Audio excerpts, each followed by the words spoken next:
MNS प्रमुख राज ठाकरे ने महाकुंभ पर विवादित बयान दिया। उन्होंने गंगा नदी की स्वच्छता और पानी की गुणवत्ता पर सवाल उठाए हैं और कहा है कि वो ऐसी नदी में डुबकी नहीं लगाएंगे। ठाकरे के इस बयान पर सियासी घमासान छिड़ गया है।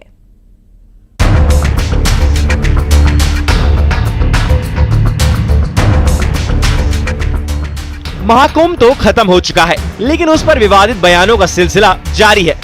अब एमएनएस प्रमुख राज ठाकरे ने महाकुंभ पर विवादित बयान दिया है। राज ठाकरे ने न सिर्फ महाकुंभ के गंगा जल को पीने से इनकार किया, साथ ही इसे अंधविश्वास बताया है और कहा है कि महाकुंभ से लौटे लोग बीमार पड़ गए हैं। महाकुंभ पर राज ठाकरे के विवादित बयान को लेकर सियासत शुरू हो गई है। बीजेपी और उद्धव ठाकरे गुट ने राज ठाकरे पर निशाना साधा है। राज ठाकरे को भी हिंदू विरोध की बीमारी जड़ गई है।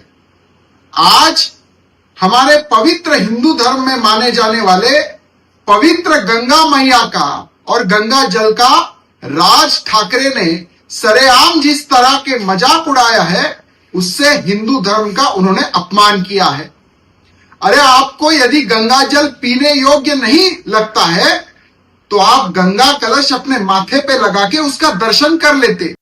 राज ठाकरे जी को लग रहा है कि गंगा मैया का जो पानी है वो बहुत प्रदूषित है, उसको हम छू भी नहीं सकते, पी भी नहीं सकते।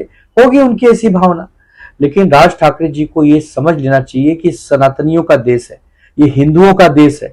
यहाँ पर कम से कम हमारी भावना का अगर आप सम्मान नहीं कर सकते, आप खुद जाके डुबकी नहीं लगा सकते, तो कम से कम जो लोग डुबकी लगा रहे हैं, जो सनातनी है, जो आस्था को मानते हैं, उनका आपको अपमान करने का भी कोई अधिकार नहीं है।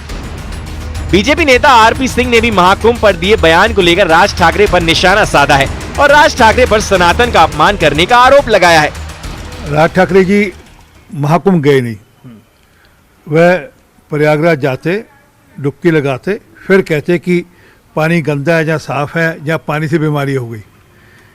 एक हफ्ते बाद उनकी नींद खुली है, वो कह रहे कि मैंने जल मंगवाया या लोगों ने शिकायत करी। असल में क्या कि ये सब के सब लोग ऐसे हो गए जिनको सनातन पर को चोट करनी है, अपने आप को बड़ा दिखाना है और सनातन को छोटा दिखाना है, इसलिए इस प्रकार के प्रश्न उठाते हैं। अफसोस है कि राज ठाकरे जैसे व्यक्ति भी इस प्रकार के प्रश्न उठा रहे हैं। राज ठाकरे के बयान पर सियासत गर्म है। महाकुंभ पर एक बार फिर सियासी संग्राम छिड़ गया है। बीजेपी से लेकर शिवसेना तक हमलावर है। राज ठाकरे पर सनातन के अपमान का आरोप लगा रही है। Bureau report, news 18।